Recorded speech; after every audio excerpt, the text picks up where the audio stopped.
Bachelor of hotel management లో university first rank, second rank, third rank. Sun International, Visakhapatnam, Hyderabad.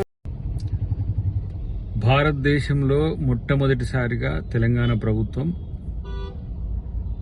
2 లక్షల రైతు రుణమాఫీ చేయడం అనేది చారిత్రాత్మకం.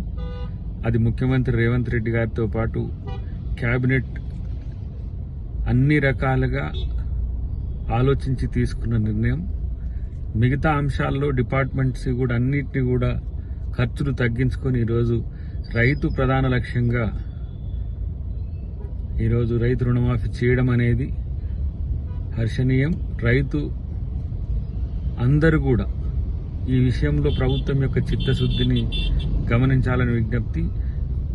ఎలాంటి భేషజాలు లేకుండా, ఎలాంటి లిమిటేషన్స్ లేకుండా 2 లక్షల వరకు ఒకటేసారి రుణమాఫీ చేసిన ప్రభుత్వంగా ఇది చరిత్రకెక్కుతున్న ప్రభుత్వం.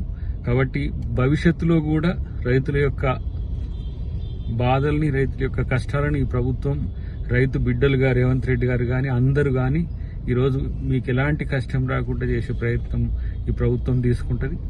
అన్నిటికంటే ముఖ్యంగా ఎక్కడ ఏ సమస్య వచ్చినా స్థానిక నాయకత్వాన్ని మీరు సంప్రదిస్తే ఆ సమస్యను పరిష్కరించడానికి కూడా ఈరోజు ముఖ్యమంత్రి గారి నేతృత్వంలో పార్టీ, ప్రభుత్వ పెద్దలతో కలిసి ఒక సమావేశమైంది. కాబట్టి మీరు ఎవరు రైతు రుణమాఫీ కాకపోయినా స్థానిక నాయకత్వాన్ని సంప్రదించాలని నా విజ్ఞప్తి.